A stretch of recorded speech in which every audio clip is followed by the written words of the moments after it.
ನ್ಯೂಸ್ಗೆ ಸ್ವಾಗತ. ನಾನು ನವ್ಯ. ಇದೀಗ ಹೆಡ್ಲೈನ್ಸ್. ಹೇಳದೆ ಹೊರಟು ಹೋದ ಅಕ್ಷರ ಮಾಂತ್ರಿಕ, ಹೃದಯಾಘಾತಕ್ಕೆ ರವಿ ಬೆಳಗೆರೆ ಬಲಿ. ಖ್ಯಾತ ಬರಹಗಾರನ ಅಗಲಿಕೆಗೆ ಗಣ್ಯರ ಕಂಬನಿ. ಅಕ್ರಮವಾಗಿ ಚಿನ್ನ ಸಾಗಾಟ, ಭಾರತದ ಖ್ಯಾತ ಕ್ರಿಕೆಟಿಗನ ಬಂಧನ. ಮುಂಬೈನ ಇಂಟರ್ನ್ಯಾಷನಲ್ ಏರ್ಪೋರ್ಟ್ನಲ್ಲಿ ಕೃಣಾಲ್ ಪಾಂಡೆ ಅರೆಸ್ಟ್. ಬಿಜೆಪಿಯಿಂದ ಅಧಿಕಾರ ದುರುಪಯೋಗ ಆರೋಪ. ಸಿದ್ದರಾಮಯ್ಯ ಆರೋಪಕ್ಕೆ ಬಿವೈ ವಿಜಯೇಂದ್ರ ತಿರುಗೇಟು. ಸೋಲಿನ ಹತಾಶೆಯಿಂದ ಸಿದ್ದು ಈ ರೀತಿ ಮಾತನಾಡುತ್ತಿದ್ದಾರೆಂದ ಸಿಎಂ ಪುತ್ರ. ದೀಪಾವಳಿಗೆ ಬಂದಿದೆ ಸಿಹಿ ಪಟಾಕಿ. ಮಾರುಕಟ್ಟೆಯಲ್ಲೀಗ ಪಟಾಕಿ ಚಾಕ್ಲೇಟ್ ಹವಾ. ಸ್ವೀಟ್ ಕ್ರ್ಯಾಕರ್ಸ್ಗೆ ಪುಟಾಣಿಗಳು ಫಿದಾ.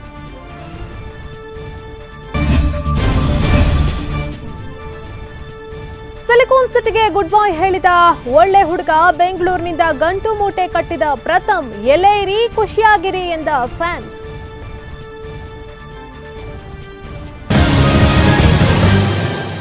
ಅವರು ಅಕ್ಷರಗಳಲ್ಲೇ ಆಟವಾಡ್ತಾ ಇದ್ದ ಮಾಂತ್ರಿಕ. ಮಾತಿಗೆ ಕುಳಿತರೆ ಅಪ್ಪಟ ವಾಗ್ಮಿ. ಪತ್ರಿಕೆಯ ಮೂಲಕವೇ ಕೋಟ್ಯಾಂತರ ಮನಸ್ಸುಗಳನ್ನು ಕದ್ದ ಪತ್ರಕರ್ತ. ಪುಟಾಣಿ ಮಕ್ಕಳಿಂದ ಹಿಡಿದು ಹಿರಿಯರವರೆಗೂ ಯಾರಿಗೂ ಸ್ನೇಹಿತನಾಗಬಲ್ಲ ಸ್ನೇಹಜೀವಿ. ಹೀಗೆ ಎಲ್ಲವನ್ನ ತನ್ನೊಳಗೆ ಇರಿಸಿಕೊಂಡಿದ್ದ ಆ ಹೆಸರು ಇನ್ನು ಕೇವಲ ನೆನಪಷ್ಟೇ.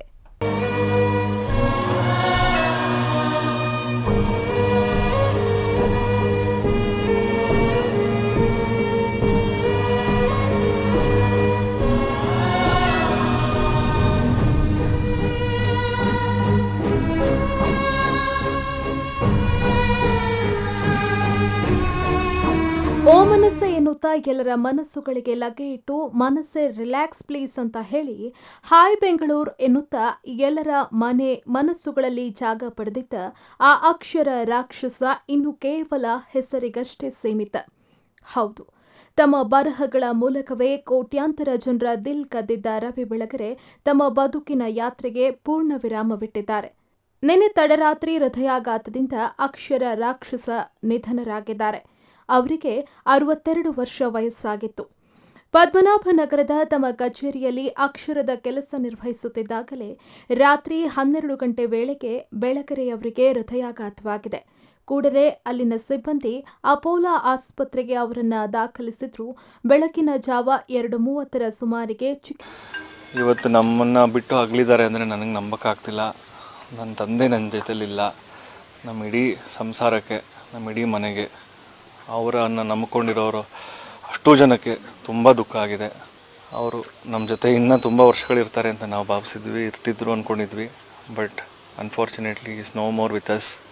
ಡಯಾಬಿಟೀಸು ಮತ್ತು ಕೆಲವೊಂದು ಸಣ್ಣ ಪುಟ್ಟದ್ದು ಅವ್ರಿಗಿತ್ತು, ಆ ಸಮಸ್ಯೆ ಇತ್ತೇ ಇತ್ತು ಅವ್ರಿಗೆ. ಡಯಾಬಿಟಿಕ್ ನ್ಯೂರೋಪತಿ ಆಗಿ ಕಾಲುಗಳು ಸ್ವಲ್ಪ ಸಮಸ್ಯೆ ಆಗಿ ಅದೆಲ್ಲ ಅವರು ಕೇರ್ ಮಾಡ್ತಿರ್ಲಿಲ್ಲ. ಅವರೆಲ್ಲ ಅದನ್ನು ನನಗಿವೆಲ್ಲ ಏನಾಗಲ್ಲ ಕಣೋ, ನಾನೇನು ಇವೆಲ್ಲ ನಾನು ನೋಡಿಲ್ವಾ ಅಂತಲೇ ಇದ್ದರು. ಮೊನ್ನೆ 3 ದಿವಸ ಹಿಂದೆ ನಮ್ಮ ಮನೆಯಲ್ಲೇ ಕೂತು ನಾವೆಲ್ಲ ತುಂಬ ಹೊತ್ತು ಮಾತಾಡಿಕೊಂಡು ಖುಷಿಯಾಗಿದ್ದು ಆರಾಮಾಗಿದ್ವಿ. ಮತ್ತೆ ನಾಳೆ ಸಿಗೋಣ ಅಂತ ಮಾತಾಡ್ಕೊಂಡಿದ್ವಿ. ಇವತ್ತು ನನ್ನ ಮಗ ಮನೆಗೆ ಬರ್ತಾ ಇದ್ದ. ನನ್ನ ಬರ್ದಿದ್ದಾರೆ ಸರ್, ಅವರೇ ಇದರಲ್ಲಿ ಬರ್ದಿದ್ದಾರೆ. ಫಲಿಸದೆ ಸಾವನ್ನಪ್ಪಿದ್ದಾರೆ. ಹಾಯ್ ಬ್ಯಾಂಗ್ಳೂರ್ ಅನ್ನೋ ಪತ್ರಿಕೆಯನ್ನ ಸ್ಥಾಪನೆ ಮಾಡಿ ಕರ್ನಾಟಕದ ಮೂಲೆ ಮೂಲೆಯ ಜನರಿಗೂ ಚಿರಪರಿಚಿತರಾಗಿದ್ದವರು ರವಿ ಬೆಳಗೆರೆ. ಓ ಮನಸ್ಸೆ ಮೂಲಕ ಜನಪ್ರಿಯರಾಗಿದ್ದ ಇವರು ಕಾದಂಬರಿ, ಅನುವಾದ, ಜೀವನ ಕಥೆ ಸೇರಿದಂತೆ ಇನ್ನಿತರ ಬರಹಗಳನ್ನು ಬರೆದಿದ್ದಾರೆ. ಬೆಳಗೆರೆ ಅಕ್ಷರಗಳ ಮೂಲಕವೇ ಮೋಡಿ ಮಾಡಿದವರು. ಜೊತೆಗೆ ಕ್ರೈಮ್ ಡೈರಿ ಕಾರ್ಯಕ್ರಮದ ಅವರ ಧ್ವನಿಯನ್ನ ಯಾರಾದರೂ ಮರೆಯೋದುಂಟೆ? ಇನ್ನು ಬಿಗ್ ಬಾಸ್ ಮನೆಯಲ್ಲಿ ಇದ್ದದ್ದು ಕೇವಲ 7 ದಿನವಷ್ಟೇ. ಆ 7 ದಿನಗಳಲ್ಲಿ ಅವರು ಕನ್ನಡಿಗರ ಮನಸ್ಸಿಗೆ ಇನ್ನಷ್ಟು ಹತ್ತಿರವಾಗಿದ್ರು. ಬಳ್ಳಾರಿ ಜಿಲ್ಲೆಯಲ್ಲಿ 1958 ಮಾರ್ಚ್ 15ರಂದು ಜನಿಸಿದ ರವಿ ಬೆಳಗೆರೆ ಲಂಕೇಶ್ ಪತ್ರಿಕೆ, ಸಂಯುಕ್ತ ಕರ್ನಾಟಕ ಮುಂತಾದ ಪತ್ರಿಕೆಗಳಲ್ಲಿ ಕೆಲಸವನ್ನ ನಿರ್ವಹಿಸಿದ್ರು. ಬರಹಗಳ ಮೂಲಕವೇ ಕೋಟ್ಯಾಂತರ ಅಭಿಮಾನಿಗಳನ್ನು ಸಂಪಾದಿಸಿದವರು ರವಿ ಬೆಳಗೆರೆ. ಇನ್ನು ಬೆಳಗ್ಗೆ ಕನಕಪುರ ಮುಖ್ಯ ರಸ್ತೆಯ ಗುಬ್ಬಾಳದ ಕರಿಷ್ಮಾ ಹಿಲ್ಸ್ನಲ್ಲಿರುವ ರವಿ ಬೆಳಗೆರೆ ಅವರ ನಿವಾಸದಲ್ಲಿ ಅವರ ಮೃತದೇಹವನ್ನು ಇರಿಸಲಾಗಿತ್ತು. ಬಳಿಕ ರವಿ ಬೆಳಗೆರೆ ಅವರ ಕನಸಿನ ಕೂಸಾಗಿದ್ದ ಪದ್ಮನಾಭನಗರದ ಪ್ರಾರ್ಥನಾ ಶಾಲೆಯ ಆವರಣಕ್ಕೆ ಮೃತದೇಹವನ್ನು ಶಿಫ್ಟ್ ಮಾಡಿ ಅಲ್ಲಿ ಅಂತಿಮ ದರ್ಶನಕ್ಕೆ ವ್ಯವಸ್ಥೆಯನ್ನು ಕಲ್ಪಿಸಲಾಗಿತ್ತು. ರವಿ ಬೆಳಗೆರೆ ಅವರ ಅಗಲಿಕೆಯಿಂದಾಗಿ ಅವರ ಮನೆಯಲ್ಲಿ ನೀರವ ಮೌನ ಆವರಿಸಿತ್ತು. ಸದಾ ಬರಹಗಳಲ್ಲೇ ಸಮಯ ಕಳೀತಾ ಇದ್ದ ರವಿ ಬೆಳಗೆರೆ ಸದ್ಯ 6 ಪುಸ್ತಕ ಬರೀತಾ ಇದ್ರು. ಆ 6 ಪುಸ್ತಕಗಳನ್ನು ಒಟ್ಟಿಗೆ ಪ್ರಕಟಿಸುವ ಸಿದ್ಧತೆಯಲ್ಲಿದ್ರು. ತಮ್ಮ ಕೊನೆಯ ಕ್ಷಣದವರೆಗೂ ಅವರು ಬರೆಯುತ್ತಲೇ ಇದ್ರು. ಅದರಲ್ಲೂ ರಾಜ್ಯ ರಾಜಕೀಯದ ಬಗ್ಗೆ ಅವರು ಬರಿತಾ ಇದ್ದ ಪುಸ್ತಕದ ಬಗ್ಗೆ ಸಾಕಷ್ಟು ನಿರೀಕ್ಷೆಗಳಿತ್ತು. ಜೊತೆಗೆ ತನ್ನ ಆತ್ಮಚರಿತ್ರೆಯನ್ನ ಹೊರತರುವ ಸಿದ್ಧತೆಯಲ್ಲಿದ್ರು. ಆದರೆ ಅದೆಲ್ಲವನ್ನ ಪೂರ್ಣಗೊಳಿಸುವ ಮುನ್ನವೇ ಅವರು ಅವಸರದಲ್ಲೇ ಹೊರಟು ಹೋಗಿದ್ದು ಮಾತ್ರ ವಿಪರ್ಯಾಸ.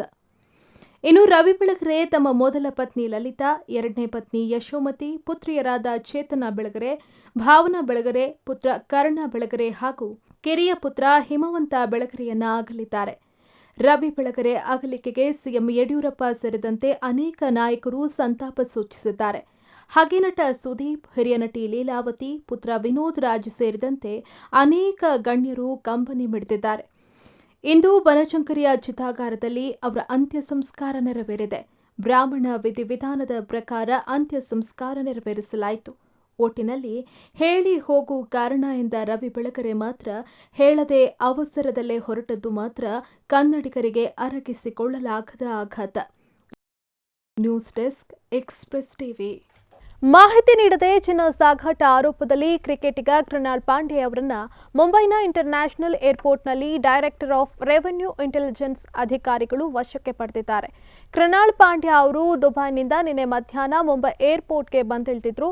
ಪಾಂಡ್ಯ ಅವರ ಬಳಿ ಒಟ್ಟು 75 ಲಕ್ಷಕ್ಕೂ ಅಧಿಕ ಮೌಲ್ಯದ ವಸ್ತುಗಳು ಇದ್ವು ಎಂದು ವಿಮಾನ ನಿಲ್ದಾಣದ ಅಧಿಕಾರಿಗಳು ಮಾಹಿತಿಯನ್ನು ಕೊಟ್ಟಿದ್ದಾರೆ. ಮಾಹಿತಿ ನೀಡದೆ ಚಿನ್ನ ಸಾಗಾಟದ ಆರೋಪದಲ್ಲಿ ಮುಂಬೈ ಪೊಲೀಸರು ಕೃಣಾಲ್ ಪಾಂಡ್ಯ ಅವರನ್ನ ವಶಕ್ಕೆ ಪಡೆದಿದ್ದು ಇನ್ನೂ ಸಹ ಬಿಡುಗಡೆ ಮಾಡಿಲ್ಲ ಅನ್ನೋ ವರದಿಯಾಗಿದೆ. ವಿಶ್ವವನ್ನೇ ದಂಗುಬಡಿಸಿದ ಕೊರೋನಾದಿಂದ ಪ್ರತಿಯೊಬ್ಬರೂ ಒಂದಲ್ಲ ಒಂದು ರೀತಿಯಲ್ಲಿ ತತ್ತರಿಸಿದವರೇ. ಇದರ ನಡುವೆ ಕೊರೋನಾ ಕಂಟಕದಿಂದ ಮುಕ್ತರಾಗಲು ಸರ್ಕಾರ ಆಡಳಿತ ವ್ಯವಸ್ಥೆ ಕೂಡ ಸಾಕಷ್ಟು ಶ್ರಮ ವಹಿಸಿದೆ. ಸಾರ್ವಜನಿಕರ ಆರೋಗ್ಯದ ಹಿತದೃಷ್ಟಿಯಿಂದ ಸರ್ಕಾರ ಹಲವು ಮಾರ್ಗಸೂಚಿಗಳನ್ನು ಹೊರಡಿಸಿ 3-4 ತಿಂಗಳವರೆಗೆ ಲಾಕ್ಡೌನ್ ಹೇರಿತ್ತು. ಈ ನಡುವೆ ಸರ್ಕಾರದ ಕೋವಿಡ್ ನಿಯಮಾವಳಿಗಳನ್ನು ಕೊಡಗಿನಲ್ಲಿ ಉಲ್ಲಂಘನೆ ಮಾಡಿದವರಿಂದ ಪೊಲೀಸರು 7.75 ಲಕ್ಷ ರೂಪಾಯಿ ನಗದು ಹಾಗೂ ಗ್ರಾಮ ಪಂಚಾಯಿತಿಗಳು 1.54 ಲಕ್ಷ ರೂಪಾಯಿ ದಂಡ ವಸೂಲಿ ಮಾಡಿವೆ. ಒಟ್ಟು 9,30,200 ರೂಪಾಯಿ ದಂಡದ ಮೊತ್ತವನ್ನು ಸಂಗ್ರಹಿಸಲಾಗಿದೆ. ಇತ್ತೀಚೆಗೆ ನಡೆದ ರಾಜರಾಜೇಶ್ವರಿ ಹಾಗೂ ಶಿರಾ ಕ್ಷೇತ್ರದ ಉಪಚುನಾವಣೆಯಲ್ಲಿ ಬಿಜೆಪಿ ಜಯಗಳಿಸಿದ ಹಿನ್ನೆಲೆಯಲ್ಲಿ ಅಧಿಕಾರ ದುರುಪಯೋಗ ಪಡಿಸಿಕೊಂಡು ಬಿಜೆಪಿ ಗೆದ್ದಿದೆ ಎಂದು ಮಾಜಿ ಸಿಎಂ ಸಿದ್ದರಾಮಯ್ಯ ಆರೋಪ ಮಾಡಿದ್ರು. ಇದಕ್ಕೆ ತಿರುಗೇಟು ನೀಡಿದ ಬಿಜೆಪಿ ಉಪಾಧ್ಯಕ್ಷ ಬಿವೈ ವಿಜಯೇಂದ್ರ ಆಮಿಷ ಒಡ್ಡಿದ್ರೆ ಮತದಾರ ಬೆಂಬಲಿಸಲ್ಲ ಎಂದಿದ್ದಾರೆ. ನಾವು ಶಿರಾದಲ್ಲಿ ಕಾಂಗ್ರೆಸ್ ಮತ್ತು ಜೆಡಿಎಸ್ ವೈಫಲ್ಯಗಳನ್ನು ಎತ್ತಿ ತೋರಿಸಿದ್ದೇವೆ. ಜೊತೆಗೆ ಕೇಂದ್ರ ಹಾಗೂ ರಾಜ್ಯ ಸರ್ಕಾರದ ಸಾಧನೆಗಳನ್ನು ಕೂಡ ಜನರ ಮುಂದೆ ಇಟ್ಟಿದ್ದೇವೆ. ಎಲ್ಲಿಯೂ ಅಧಿಕಾರ ದುರ್ಬಳಕೆ ಮಾಡಿಕೊಂಡಿಲ್ಲ. ಸೋಲಿನ ಹತಾಶೆಯಿಂದ ಸಿದ್ದರಾಮಯ್ಯ ಹೀಗೆ ಮಾತನಾಡ್ತಿದ್ದಾರೆ ಎಂದರು. ದೀಪಾವಳಿ ಹಬ್ಬದ ಸಂಭ್ರಮದಲ್ಲಿರುವ ನಾಡಿನ ಜನತೆಗೆ ಕೃಷಿ ಸಚಿವ ಬಿಸಿ ಪಾಟೀಲ್ ಅವರು ಶುಭಾಶಯಗಳನ್ನು ತಿಳಿಸಿದ್ದಾರೆ. ನಾವೆಲ್ಲ ಕೊರೋನಾದಿಂದಾಗಿ ಈ ಬಾರಿ ಆತಂಕದಲ್ಲೇ ಹಬ್ಬವನ್ನು ಆಚರಿಸುವಂತಾಗಿದೆ. ಹಾಗಾಗಿ ಎಲ್ಲರೂ ಕೊರೋನಾ ಮಾರ್ಗಸೂಚಿಗಳನ್ನು ಅನುಸರಿಸಿಕೊಂಡೇ ಹಬ್ಬವನ್ನು ಆಚರಿಸಿ ದೀಪಾವಳಿಯಲ್ಲಿ ಬರುವ ಬೆಳಕು ಎಲ್ಲರ ಬಾಳಲ್ಲೂ ಹೊಸ ಬೆಳಕು ಮೂಡಿಸಲಿ ಎಂದು ಬಿಸಿ ಪಾಟೀಲ್ ಶುಭ ಹಾರೈಸಿದ್ದಾರೆ.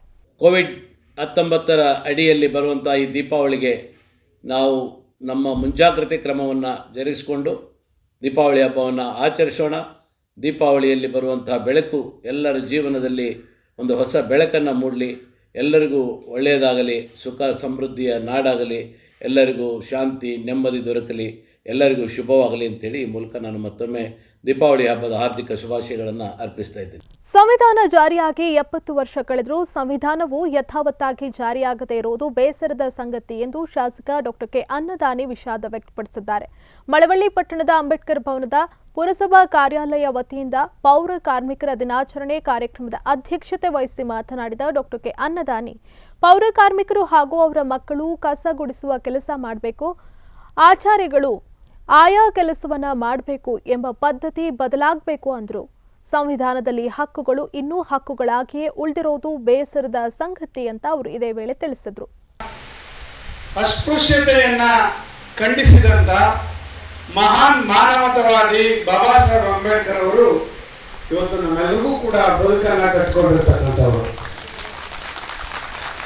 ಮಂಡ್ಯ ಜಿಲ್ಲೆ ನಾಗಮಂಗಲ ತಾಲೂಕಿನ ಬಿಜಿನಗರದ ಆದಿಚುಂಚನಗಿರಿ ವೈದ್ಯಕೀಯ ಮಹಾವಿದ್ಯಾಲಯದಲ್ಲಿ ದೈನಂದಿನ ಶೈಕ್ಷಣಿಕ ಚಟುವಟಿಕೆಗಳಲ್ಲಿ ಎಲ್ಲವನ್ನ ಇಂಗ್ಲಿಷ್ ಭಾಷೆಯಲ್ಲೇ ವ್ಯವಹರಿಸುವ ವೈದ್ಯಕೀಯ ಕಾಲೇಜು ಶಿಕ್ಷಣ ವ್ಯವಸ್ಥೆಯಲ್ಲಿಯೂ ಸರಳತೆಯಿಂದ ಕನ್ನಡ ರಾಜ್ಯೋತ್ಸವವನ್ನು ಬಿಜಿಎಸ್ ಸಭಾಂಗಣದಲ್ಲಿ ಆಚರಿಸಲಾಯಿತು. ಡಾಕ್ಟರ್ ಕೆಎಸ್ ನಿಸರ ಅಹಮದ್ ವೇದಿಕೆಯಲ್ಲಿ ಕಾರ್ಯಕ್ರಮವನ್ನು ಜ್ಯೋತಿ ಬೆಳಗಿಸುವ ಮೂಲಕ ಉದ್ಘಾಟಿಸಿದರು. ನಂತರ ನಾಗಮಂಗಲ ತಾಲೂಕು ದಂಡಾಧಿಕಾರಿ ಕುಂಜಿ ಅಹಮದ್ ಮಾತನಾಡಿ, ಶಾಸ್ತ್ರೀಯ ಸ್ಥಾನಮಾನದ ಮೂಲಕ 8 ಜ್ಞಾನಪೀಠ ಪ್ರಶಸ್ತಿಗಳಿಗೆ ಭಾಜನವಾಗಿರುವ ಕನ್ನಡ ಭಾಷೆಯ ಬಳಕೆ ನಮ್ಮ ಹೆಗ್ಗಳಿಕೆಯಾಗಬೇಕು. ಭಾರತ ಮಾತೆಯ ಮಗಳಾಗಿ ವಿಜೃಂಭಿಸ್ತಾ ಇರುವ ಕನ್ನಡಾಂಬೆಯ ಮಕ್ಕಳಾದ ನಾವು ಅನ್ಯ ಭಾಷೆಗಳನ್ನು ಗೌರವಿಸುವ ಜೊತೆಗೆ ಮಾತೃಭಾಷೆಯನ್ನ ಮನಗಳಲ್ಲಿ ಆರಾಧಿಸುವ ಮೂಲಕ ನಿತ್ಯೋತ್ಸವವಾಗಿ ಆಚರಿಸೋಣ ಅಂದ್ರು.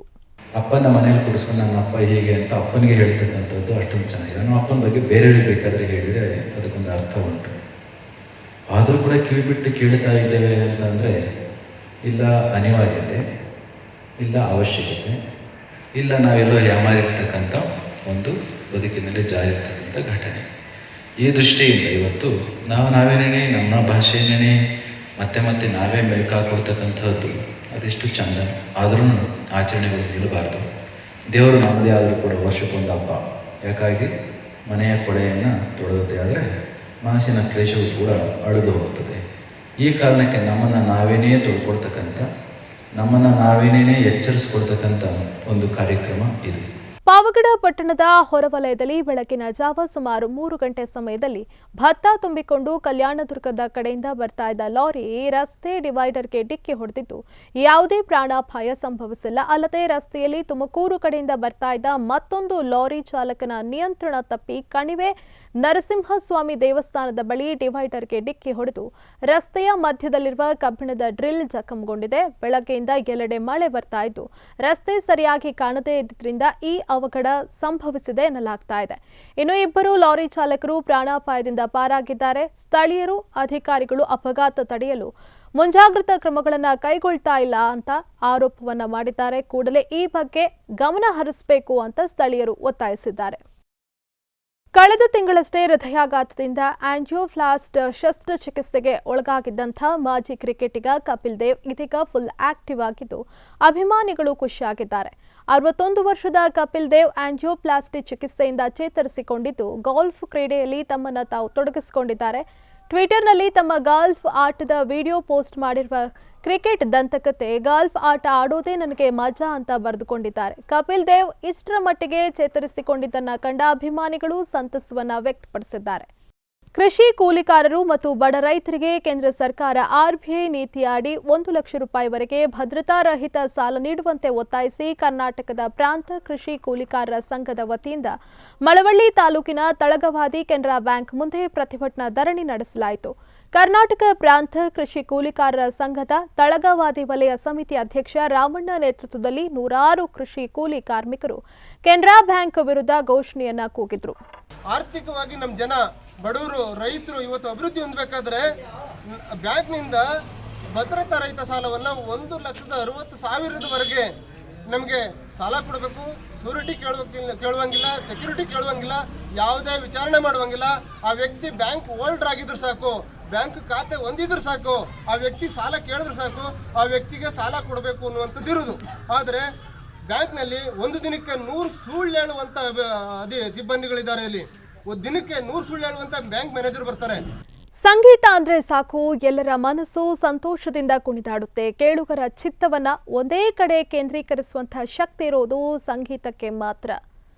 ಪ್ರಪಂಚದಲ್ಲಿ ನಾನಾ ಕಲೆಗಳಿದ್ರೂ ಸಂಗೀತದ ಆಕರ್ಷಣೆಯೇ ವಿಭಿನ್ನ. ಆದರೆ ಇಲ್ಲೊಬ್ಬ ಪುಟ್ಟ ಬಾಲಕಿಗೆ ಕಲಾ ಸರಸ್ವತಿ ಒಲ್ದಿದ್ದು ಚಿಕ್ಕ ವಯಸ್ಸಿನಲ್ಲಿ ದೊಡ್ಡ ಸಾಧನೆ ಮಾಡಿದ್ದಾಳೆ. ಉದಯವಾಗಲಿ ನಮ್ಮ ಚೆಲುವ ಕನ್ನಡ ನಾಡು, ಬದುಕು ಬಲೋಹಿನ ನಿಧಿಯು ಸದಭಿಮಾನದ ಗೂಡು. ಉದಯವಾಗಲಿ ನಮ್ಮ ಚೆಲುವ ಕನ್ನಡ ನಾಡು. ಹೌದು, ಇಂಥದ್ದೊಂದು ಅಪರೂಪದ ಪ್ರತಿಭೆ ಇರೋದು ಹೈದರಾಬಾದ್ ಕರ್ನಾಟಕದ ರಾಯಚೂರು ಜಿಲ್ಲೆಯಲ್ಲಿ. ಗಿರೀಶ್ ದೇಶಪಾಂಡೆ, ಸತ್ಯವತಿ ದೇಶಪಾಂಡೆಯವರ ಸುಪುತ್ರಿ ವೈಷ್ಣವಿ ದೇಶಪಾಂಡೆ. ಈಕೆಗೆ ಇನ್ನು 8 ವರ್ಷ. ಆದರೆ ಪುಟ್ಟ ವಯಸ್ಸಿನಲ್ಲಿ ಸಂಗೀತದ ಕಡೆಗೆ ಒಲವು ತೋರಿದ್ದಾರೆ. ಈಕೆಯ ಗುರು VM ಜೋಶಿ ಅವರು ಹುಟ್ಟುತ್ತಲೇ ಅಂಧರು. ಕಣ್ಣಿಲ್ಲದಿದ್ದರೂ ಇವರ ಸಂಗೀತದ ಪ್ರೀತಿ ಮಾತ್ರ ಕಡಿಮೆಯಾಗಲಿಲ್ಲ. ಹುಟ್ಟು ಕುರುಡಾದರೂ ಸಂಗೀತ ಅಭ್ಯಾಸ ಮಾಡಿ ಎಲ್ಲರಿಗೂ ಸಂಗೀತವನ್ನ ಧಾರೆ ಎರೆಯುತ್ತಿದ್ದಾರೆ. ಕಳೆದ 2 ವರ್ಷಗಳಿಂದ ಇವರ ಬಳಿ ಸಂಗೀತ ಅಭ್ಯಾಸ ಮಾಡ್ತಾ ಇರುವ ವೈಷ್ಣವಿ ಹಿಂದೂಸ್ತಾನಿ ಶಾಸ್ತ್ರೀಯ ಸಂಗೀತ, ಹಾರ್ಮೋನಿಯಂ, ವಯಲಿನ್ ಅನ್ನ ಅಭ್ಯಾಸ ಮಾಡುತ್ತಿದ್ದಾಳೆ. ಹೈದರಾಬಾದ್ನಲ್ಲಿ ಇದುವರೆಗೂ ಸುಮಾರು 25ಕ್ಕೂ ಅಧಿಕ ಕಾರ್ಯಕ್ರಮಗಳನ್ನು ನೀಡಿರುವ ವೈಷ್ಣವಿ ಜನಪದ ಗೀತೆ, ದೇಶಭಕ್ತಿ ಗೀತೆ, ಸುಗಮ ಸಂಗೀತ, ವಚನ ಸಾಹಿತ್ಯ, ದೇವರ ನಾಮ ಹೀಗೆ ಎಲ್ಲವನ್ನ ನೀರು ಕುಡಿದಷ್ಟು ಸುಲಭವಾಗಿ, ಸರಳವಾಗಿ ಹೇಳುತ್ತಾಳೆ.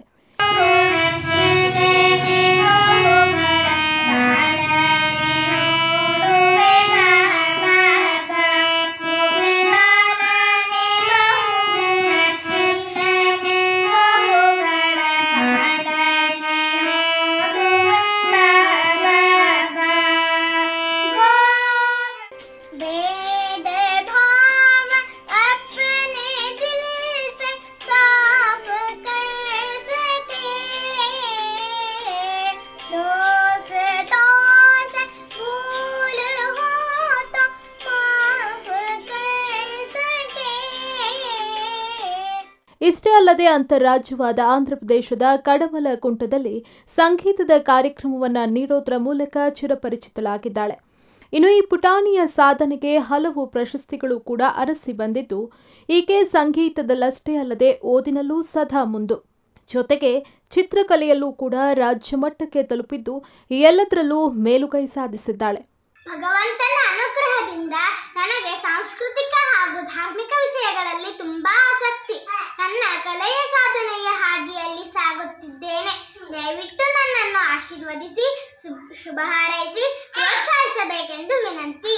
ಮೊಮ್ಮಗಳಿಗೆ ಸಂಗೀತ ಹೇಳ್ಕೊಟ್ರು. ಅವ್ರ ಪ್ರೀತಿ, ಅವರು ತೋರಿಸಿದ ಆಸಕ್ತಿನೇ ಈ ಸಂಗೀತ ಕ್ಷೇತ್ರದಲ್ಲಿ ನಮ್ಮ ವೈಷ್ಣವಿ ಬರಲಿಕ್ಕೆ ಕಾರಣ. ಅದರ ಜೊತೆಗೆ ವಿದ್ಯಾಭ್ಯಾಸದಲ್ಲಂತೂ ಅವಳು ಚೆನ್ನಾಗೇ ಮಾಡ್ತಾಳೆ ಅಂತ ಹೇಳಿ ಅವ್ರ ಶಾಲಾ ವತಿಯಿಂದ ಎಲ್ಲ ಸರ್ಟಿಫಿಕೇಟ್ಸು, ಆಮೇಲೆ ಆಕಿಗೆ ಅದೇ ಉತ್ತರ ಆಗ್ಬಿಟ್ಟದ. ಆ ಸರ್ಟಿಫಿಕೇಟ್ ಮುಖಾಂತರನೇ ಶಾಲೆಯವರೆಲ್ಲ ಹೇಳ್ತಿದ್ದಾರೆ ಏನಂತ, ಅವಳು ಚೆನ್ನಾಗಿ ವಿದ್ಯಾಭ್ಯಾಸದಲ್ಲಿ ಭಾಳ ಚೆನ್ನಾಗಿದ್ದಾಳಂತ. ಒಟ್ಟಿನಲ್ಲಿ ಇಂತಹ ವಿಶೇಷ ಪ್ರತಿಭೆಯುಳ್ಳ ಮಕ್ಕಳು ಸಿಗುವುದು ತುಂಬಾ ಅಪರೂಪ. ಸಾಧನೆ ಅನ್ನೋ ಪದಕ್ಕೆ ವಯಸ್ಸಿನ ಮಿತಿ ಇಲ್ಲ ಅನ್ನೋದಕ್ಕೆ ಸಾಕ್ಷಿ ವೈಷ್ಣವಿ. ಆಕೆ ಸಂಗೀತ ಕ್ಷೇತ್ರದಲ್ಲಿ ಇನ್ನಷ್ಟು ಎತ್ತರಕ್ಕೆ ಬೆಳೆಯಲಿ ಅನ್ನೋದು ನಮ್ಮ ಆಶಯ. Sultan Babu, express TV, Raichur. ದೀಪಾವಳಿ ಅಂದ್ರೇನೆ ಪಟಾಕಿಗಳದ್ದೇ ಕಾರುಬಾರು. ಆದರೆ ಈ ಬಾರಿ ಪಟಾಕಿ ಹಚ್ಚೋದನ್ನೇ ಬ್ಯಾನ್ ಮಾಡಿದ್ದೇ ತಡ ಸಿಲಿಕಾನ್ ಸಿಟಿಯಲ್ಲಿ ಪಟಾಕಿ ಚಾಕ್ಲೇಟ್ ಎಂಟ್ರಿ ನೀಡಿದೆ. ಅರೆ, ಪಟಾಕಿ ಚಾಕ್ಲೇಟ್ ಹೇಗಿರುತ್ತೆ ಅಂತ ಯೋಚಿಸ್ತಿದ್ದೀರಾ? Have a look.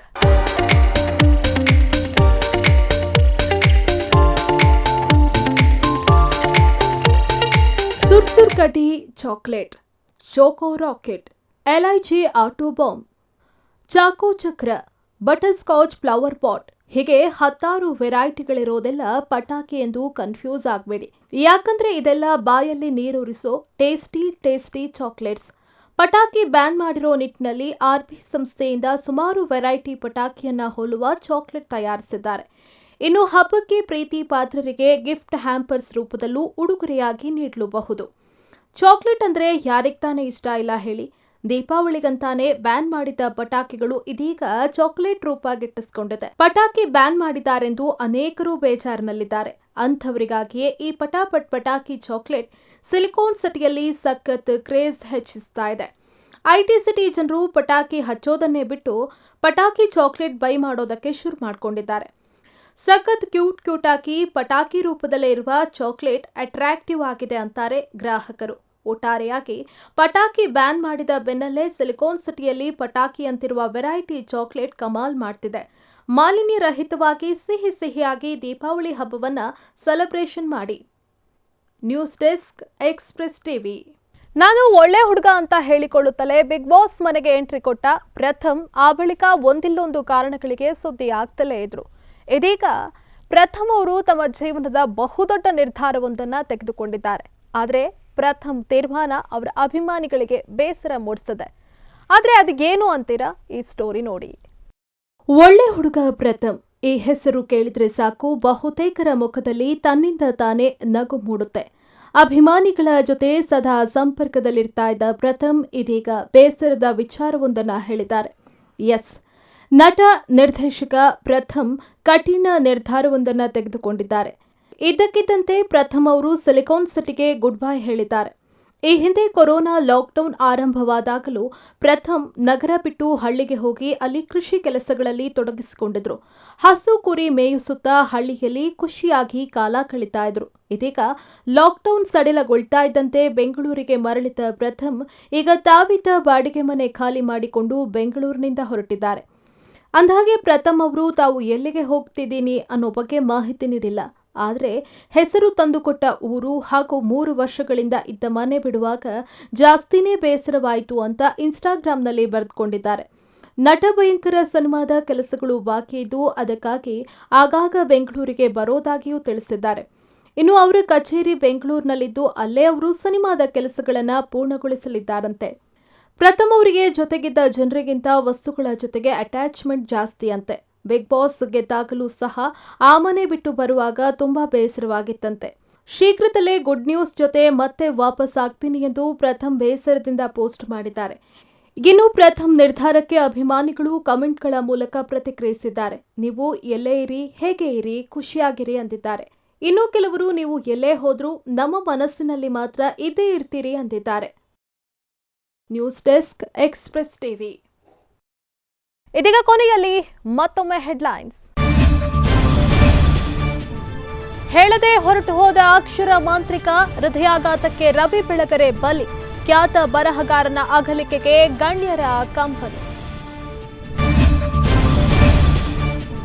ಅಕ್ರಮವಾಗಿ ಚಿನ್ನ ಸಾಗಾಟ, ಭಾರತದ ಖ್ಯಾತ ಕ್ರಿಕೆಟಿಗನ ಬಂಧನ, ಮುಂಬೈನ ಇಂಟರ್ನ್ಯಾಷನಲ್ ಏರ್ಪೋರ್ಟ್ನಲ್ಲಿ ಕೃಣಾಲ್ ಪಾಂಡೆ ಅರೆಸ್ಟ್.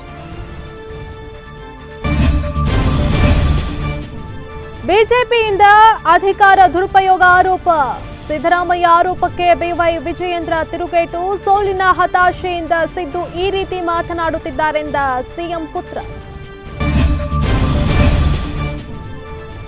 ದೀಪಾವಳಿಗೆ ಬಂದಿದೆ ಸಿಹಿ ಪಟಾಕಿ, ಮಾರುಕಟ್ಟೆಯಲ್ಲೀಗ ಪಟಾಕಿ ಚಾಕ್ಲೇಟ್ ಹವಾ, ಸ್ವೀಟ್ ಕ್ರ್ಯಾಕರ್ಸ್ಗೆ ಪುಟಾಣಿಗಳು ಫಿದಾ.